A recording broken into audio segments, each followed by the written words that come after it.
Sometimes life has its way of telling you to slow down. For me, that signal was burnout. Years of working in New York City had drained me completely, and I decided to escape to my father's farmhouse in Vermont.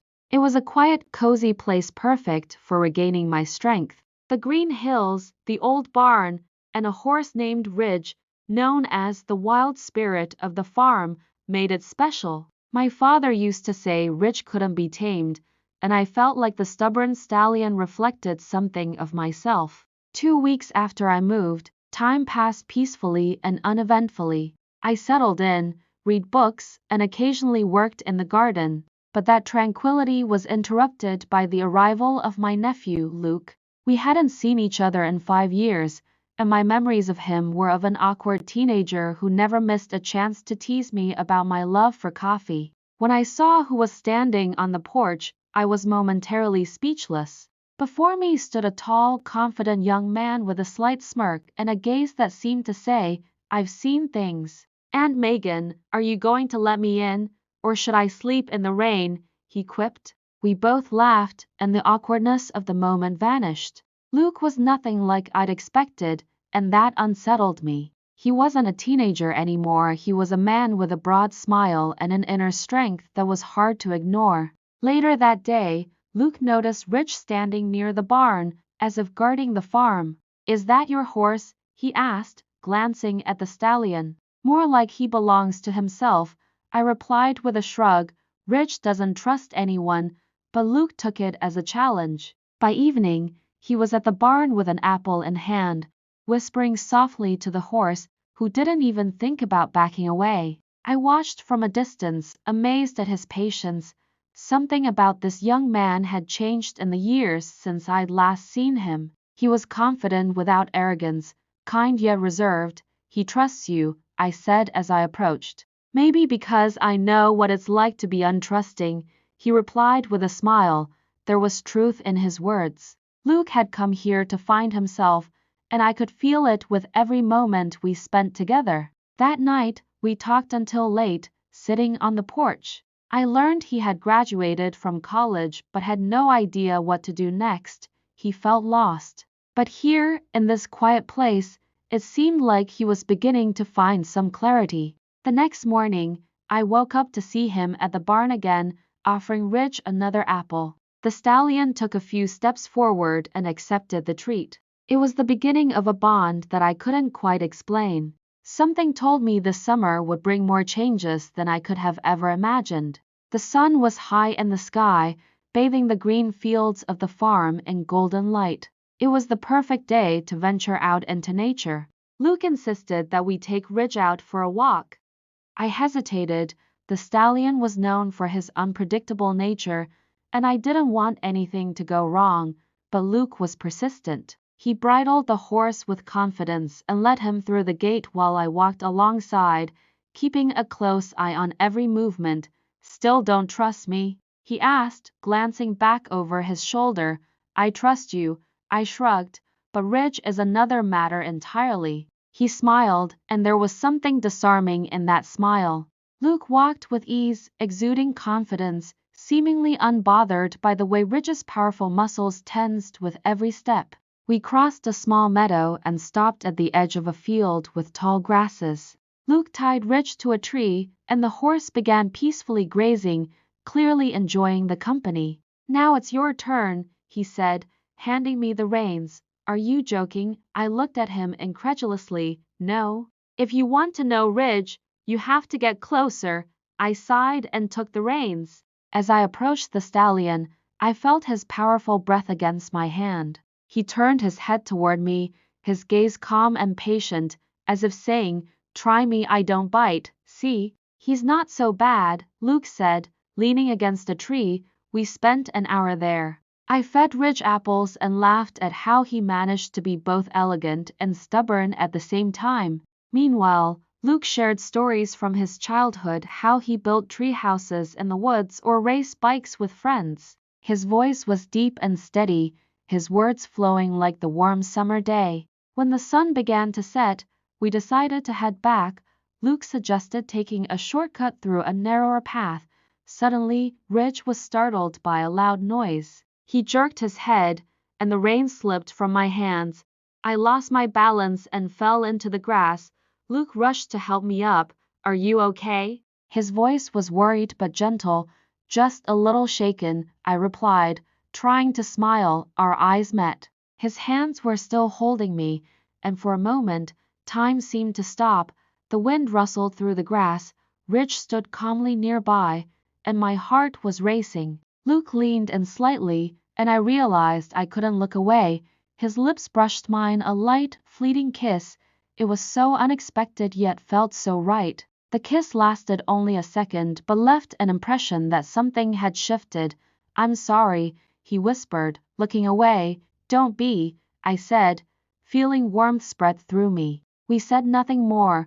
We walked back home in silence, each lost in thought, but with the new understanding that something between us had begun to change and it was impossible to ignore. The evening was quiet and cool. At sunset, the sky turned shades of crimson and gold. Luke suggested we build a campfire in the yard. I brought out an old blanket for us to sit on while he gathered dry branches from the edge of the woods. Ridge, meanwhile, stood peacefully near the barn as if keeping watch. The crackling sparks of the fire lit up our faces, and I wrapped myself in a sweater, trying to ward off the chilly breeze. Do you remember how we used to go camping?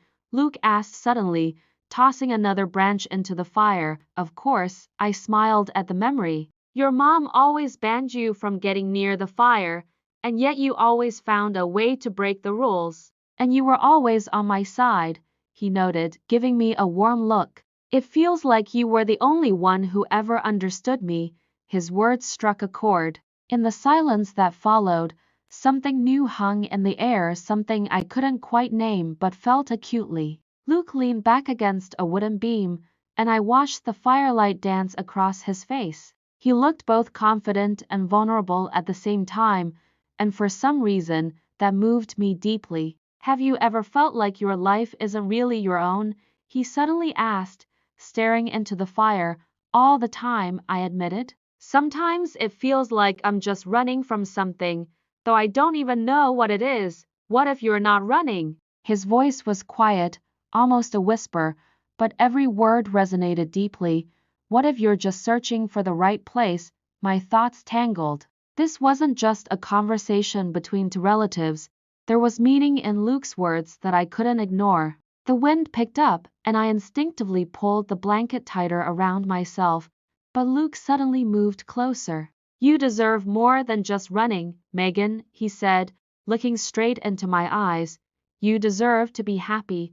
My heart tightened at his words. His voice was so sincere, so full of care, that I felt tears well up in my eyes. I wanted to respond, but I couldn't find the words. He lifted a hand, gently tucking a stray strand of hair behind my ear. The gesture was so soft that I didn't pull away. His fingers lingered on my cheek for a moment, and I realized I didn't want him to stop. Luke, I began, but he leaned in closer and I didn't finish. His lips touched mine slowly, cautiously, as if he were waiting for permission. I felt his warmth, and for a moment, I forgot everything. It wasn't just a kiss, it was a confession, a moment where words became unnecessary. When he pulled back, his eyes searched mine for a response. I'm sorry, he murmured, but I smiled and shook my head. Don't be, I said. We sat in silence for a long time, staring at the dying fire. There was a spark left in the air that couldn't disappear as easily as the flames. The next morning, the farm was wrapped in a mist that drifted over the hills, concealing the events of the previous night.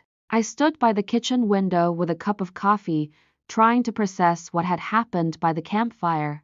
Luke sat on the porch, lazily picking at the straw that Rich had pulled from the hay feeder. The silence between us wasn't strained, but it was unusual, like we were both afraid to disturb a fragile balance.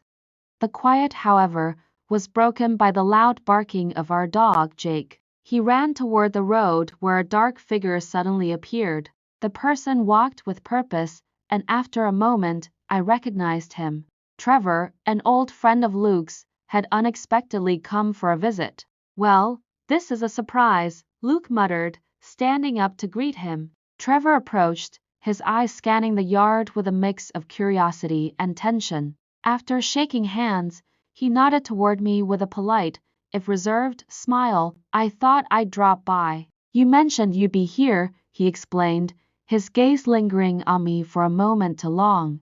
The three of us spent the rest of the day together. Trevor shared stories about his travels and cracked jokes, but every now and then, he gave me a peculiar look. When Luke stepped out to the barn, Trevor and I were left alone in the kitchen. He stood up, walked to the table, and said without preamble, "You and Luke, I saw you by the campfire."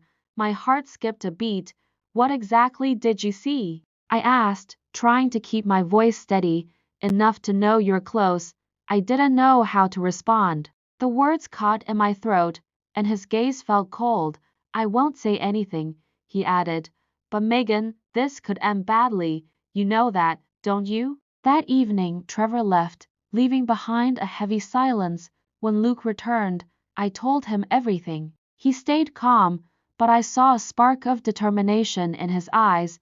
We can't live in fear, he said firmly. None of this matters if we know this is right.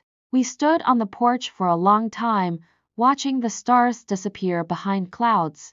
Luke held my hand, and I felt his warmth melt away my doubts. Luke, what happens next? I asked quietly.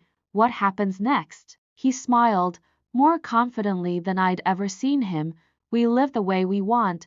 This is our life, Megan. In that moment, I realized I wasn't afraid anymore. Life doesn't always unfold the way you expect.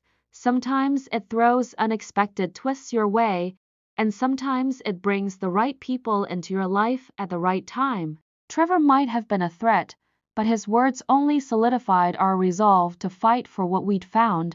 This summer was the beginning of something new. We walked back into the house, leaving the starlight behind. Rich snorted softly outside, and I knew this night would be different. The future was uncertain, but we had already decided to face it together.